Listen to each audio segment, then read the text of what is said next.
We are living in an American culture that has shifted from tolerant to cancel culture, from supportive to disruptive, from decent to rude, from optimistic to cynical, and from relatively safe to increasingly violent. Many are willing to exchange their liberty for a form of socialism. Through this podcast, we will chart a course to get America back on track. Hi, I am Farah, daughter of Barry Farah. My dad's a best-selling author, CEO across 6 industries, and former candidate for governor of Colorado. He is also a private pilot, adventurer, and engaging life coach. I should know. Through Culture Shift, my dad will systematically deliver a fresh and compelling path that will help you create your own American dream. Hello, I hope you're doing great today. Today we're going to talk about the freedom to speak.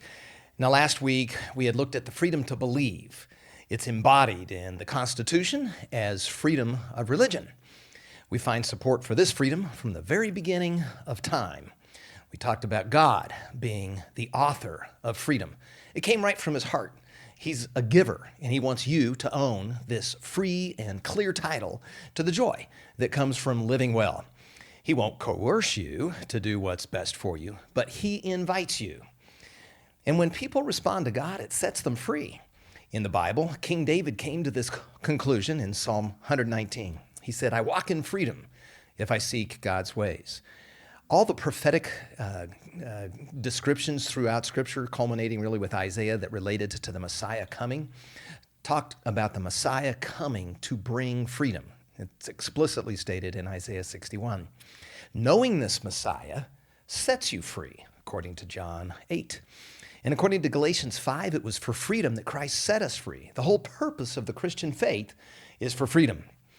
Social scientists define freedom in society, assuming you're not using your freedom to impose restrictions on other people's freedom. It's when there's no coercion. It's when there's no restriction. It's when there is no censorship. When there's freedom. You're not forced into one lane of thought. You can promote your beliefs. Though not everyone who developed America's founding documents identified themselves as Christians, most did, and they were all influenced by Judeo-Christian thought. You read through the book of Exodus, Leviticus, and Deuteronomy, you couple that with the passages in the New Testament, and you find American laws come from Judeo-Christian ideas. There should be no cruel, unusual punishment. The punishment should fit the crime. Private property is a right. Due process requires witnesses and a step-by-step approach to reach truth. In this process, you're free to speak and to defend yourself, to confront your accuser, to speak your mind. All that can be found in the Scriptures. Prior to the founding of America, gaining steam during the Reformation, ideas were swirling on how government could protect freedom. Freedom rights became famously categorized in the Declaration of Independence: life, liberty, and the pursuit of happiness. In fact, what made America special is that freedom was established as a political right. When you become an American citizen by birth or legal immigration, you receive the right to life, liberty, and the pursuit of happiness. No other superpower was founded on freedom rights. All the others were established with conquest and a territory in mind. 2 years after America's Constitution is ratified, 10 amendments were added. These are called the Bill of Rights. They were an attempt to amplify and clarify the 3 freedom rights. In the First Amendment, altogether 6 rights are established. The first and the second are the right to establish and practice religion, and we discussed those last week. The third and fourth are freedom of speech and freedom of the press. Today, we're looking at those. Congress shall make no law respecting an establishment of religion or prohibiting the free exercise thereof or abridging the freedom of speech or of the press. But the cancel culture has pulled out all the stops to attempt to shut people up. College campuses, even corporations, team sports, social media. This freedom to speak your mind is a corollary to the pursuit of happiness. And here's what a corollary is. It's a natural consequence or result of an argument or a case. So the right to pursue happiness became known the world over as the American dream. It's the argument for the right to pursue your own vocation without government interference. So when you're free to pursue happiness, you have a right to your own labor. Now, John Locke really described this in the late 1600s, where he described the differentiation between what had happened for so many years, where the king kind of had the right to your labor, and an individual having a right to his own labor, able to choose a different vocation than his dad, which was kind of a revolutionary thought in the late 1600s. So the right to your own labor. Then the freedom to think, and that's the freedom to express yourself. It's part of you. It's who you are. So for you to be able to think, that is part of expression. But the other part of expression, the freedom to express yourself, is the freedom to promote. This is a different level, like a pastor or a businessman or a politician can promote an idea, attempt to persuade people on that idea. Hopefully the best ideas win. The other concept connected to freedom to express yourself is the freedom to challenge. It's like an artist could put together some kind of art to communicate some wrong. A journalist could do honest journalism to expose some wrong. A citizen could go about exposing wrong, him or herself. So the freedom to speak is the right to speak from your mind, your will, your emotions, your soul. It's an acknowledgement that you as an American have validity. It's up to you to prove that you're credible. But as an American right, you are valid. You're a person, and you have the right by birth, to be able to speak your mind, and the press has a right to do its part as well. So freedom of speech and the freedom of the press is a really thoroughly biblical concept. Here's some ideas from Scripture that support this infrastructure. We discussed how God the Father is the author of freedom last week. Just as God's the author of freedom, he's the author of speech. In fact, we're introduced to God in the Bible first by what he speaks, and then the awesome result of the power of what he speaks. And you don't have to go any further than Genesis 1 to find out what this is like. God spoke, and it was. If you take the one day to God as like 1,000 years to us concept that's communicated in Peter, and that's certainly true and certainly acceptable from the perspective of astrophysics. In fact, out in space, from any particular point in time, you could come up with almost any length for one day from the perspective of some other planet. For example, one Venus day right now is 243 Earth days. Light travels millions of light years to reach us. I mean, the sun is 93 million miles away, but it takes 8 minutes for that light to get here. You add that up when you get way out into the universe, way out there, and this is not a young Earth. Radiometric dating shows rocks to be billions of years old. So each creation day must take the interpretation of that word day, yom, as a period.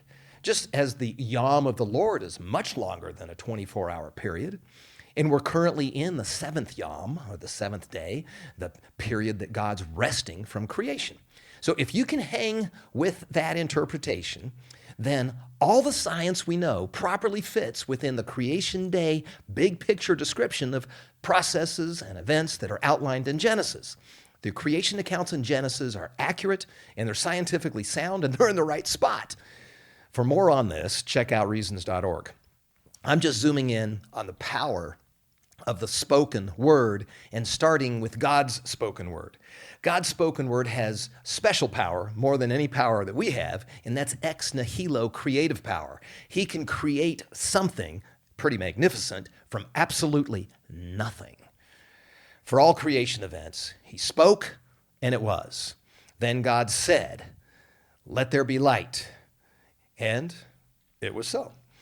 Astrophysicists will tell you they can prove that the universe has a beginning. It's about 14.5 billion years ago. The only thing that makes sense logically is that God created it. And so creation day 1 is where he created the universe as a whole and the earth as a whole. Now, it wasn't ready for human life yet. That started about 14.5 billion years ago, and it ended about 4 billion years ago. So that's day 1. But it all comes from God speaking. Then God said, "Let the waters," and he describes what's going to happen with that, and it was so. The waters above are the waters in the sky, and they're separated from the waters below, and that's the earth. This is the creation of the atmosphere and the water cycle, and this lasts about 500 years, 500 million years. Astronomers model planetary formation, and they say this is consistent with the atmosphere creation events of day 2. By the way, the Earth is a special planet. It's inhabitable for life. Other planets aren't so lucky, like it's really windy on Mars. Then God said, let the earth sprout. And all the stuff sprouted, and it was so. This creation period takes you through dry land, and a bunch of the plant life gets started. Science shows a sudden burst of creation here, and it's not very easy to explain without an all-powerful God. Then God said, let there be, and all the things that come after that verse. I'm not going through each of those verses. You can read those for yourself. They're in Genesis 1. I'm just communicating that God spoke and it was. And it was so. This is the seasons of fall, winter, spring, and summer. They're all set in motion. So, from the perspective of Earth, the atmosphere that was created in day 2 can now be seen in day 4. All these more advanced forms of plants and trees can now develop. This day goes for about 600 million years ago, starting about 600 million years ago. That's day 4. Up to day 5, then God said, let the waters teem, and all the sea monsters and everything, and the birds of the air and all those guys get created. The waters swarmed after their kind, and after every winged bird after its kind. So it happened the way God said. A whole bunch of fish and birds are created. Now, this is an interesting thing. Scientists don't really have an explanation for 2 primary things on the evolutionary theory. One is, how did we have enough time for it to get started? And when you only go back 14.5 billion years, we just don't have enough time to create something from nothing that can be so complex and so extraordinary. So it makes a lot more sense for that to be God. The other big problem of the evolutionary theory is that they have a difficult time with transitional fossils in this day 5. This is the fossils between species. And this is what they call the explosive growth of the Cambrian age. God created each species in a unique act of creation. God commands them to multiply, and that explains what happened. And what scientists call this very difficult to explain explosive Cambrian age. Anyway, that's day 5. Now we're up to day 6. Then God said, let the earth bring forth, and all the things that God said for it to bring forth. And then, after all those animals, let us make man in our image. All that's in day 6. There's a lot going on in day 6. And it was so. So this day starts at about 250 million years ago. Land animals are created. Now those sea dinosaurs, like the plesiosaur, they were created in day 5. All the land dinosaurs are created here in day 6. They die off after further preparing Earth for sophisticated life. Then these human-like creations, like the Neanderthal and the Australopithecus, I didn't say that right, but that's okay. Let me try that one more time. I think it's called the Australopithecus. Anyway, those guys are the cavemen. And those cavemen were created to further prepare Earth for humans. They die off, and near the end of day 6 is the crowning creation, male and female, in his image, according to our likeness, and let them rule in the image of God, male and female. He created them. That's why you possess an eternal soul. That's why you're conscious of your own existence. And that's why you can train a dolphin versus the other way around. I mean, animals are cool, but they can't train you. And you can choose to live by an intentional moral code. It's also why you can create things. Now, I'm not talking about the ex nihilo creation that God has from nothing, but you can create from what God's already created. You can add value. You can build buildings. You can design gorgeous resorts. You can prepare a beautiful 7-course meal. You can invent comfortable clothing. The sky's the limit. It's also why, since you're created in his image, you can volitionally worship God. This power of the spoken word is unique to humans. Animals can communicate. In fact, if my uncle was a whale specialist out in Cape Cod. There's even a little sign up in one of those museums over there that kind of honors him. But anyway, he kind of figured out how whales talk way back in the olden days, way back in the 70s. He had these big, huge tapes of whale conversation. And so we learned that if you go underwater a little bit near the whales, just you can be, just close to shore and go underwater about 5 or 6 feet, and you can hear the whales talking. Next time you're at the ocean when there's whale activity around, just go underwater about 4 or 5 feet, equalize your ears, and listen. So they can talk, and they have communication. But it's not the same kind of communication as humans. No animal can command obedience from a human. But humans can command obedience from animals, and they get trained. There's even some whales that'll get trained. So speaking has power. And to give you an example going way back to Genesis 2, Adam spoke, and that was its name. It's really an interesting scripture in Genesis 2:19. God created all the animals and brought them to the man to see what he would call them. And whatever the man called every living creature, that was its name.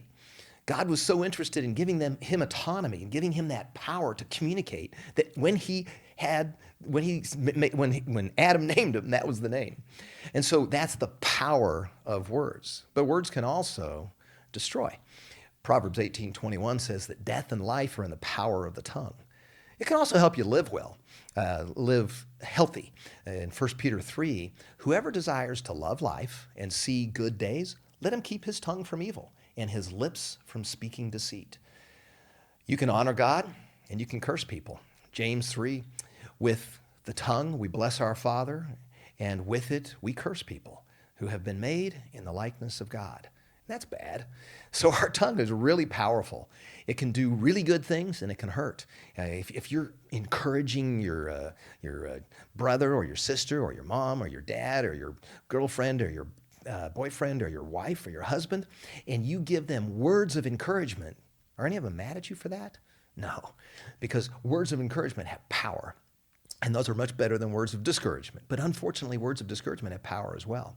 So the idea of speech and the freedom of speech is that the best ideas can win. So when you look at Proverbs 18:17, you'll find that the one who states his case first seems right.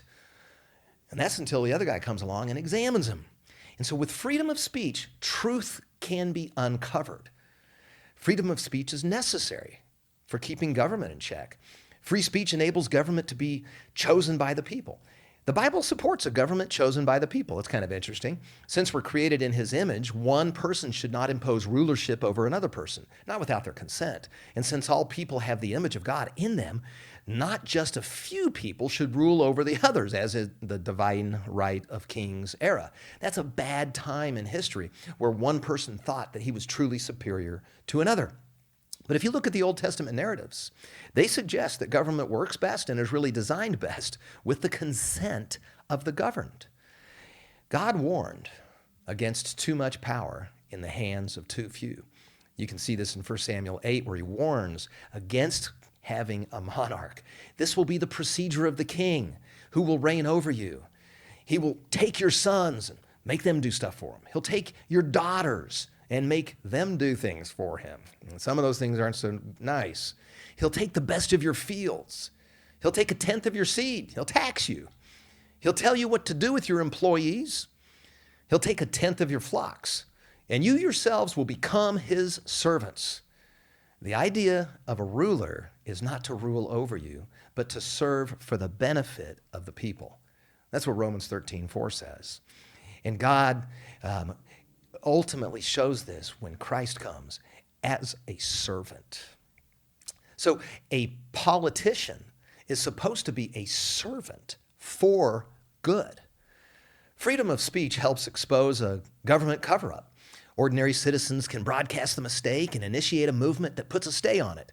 King David, from 1,000 years before Christ, abused his power. He took a loyal soldier's wife. He had a choice to make: come clean or try yet again to cover things up. Unfortunately, he ended up killing his loyal soldier, and that was the husband of the woman he stole.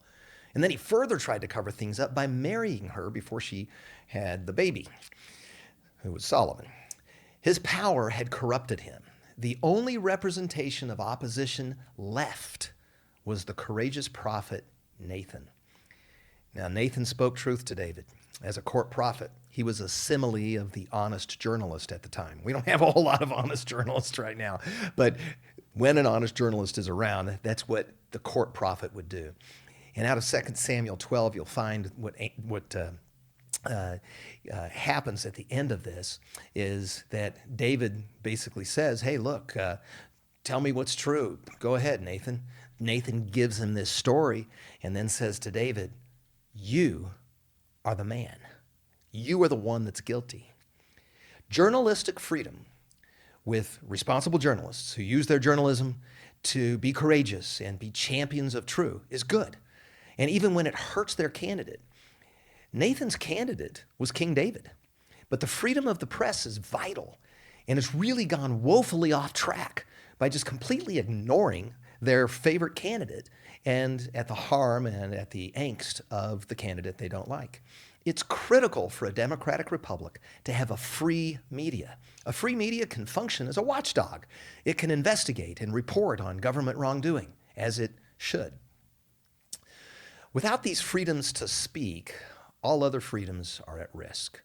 Freedom of speech and the press is necessary to protect the idea of a government of the people, by the people. Otherwise, rulers would just suppress any criticism of their mistakes or bad actions.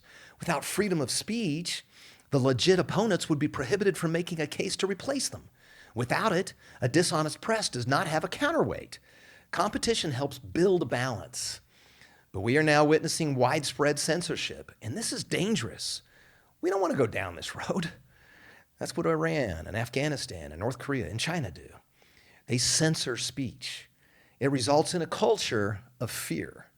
Freedom of speech is enshrined in the First Amendment, and it grants all Americans, just by right, the liberty to criticize the government.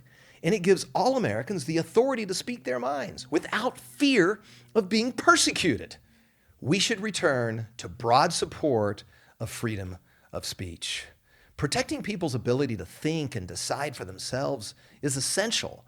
Protecting people's ability to freely make up their own mind is foundational to a free people. Censorship prevents broad access to arguments on all sides of the issue.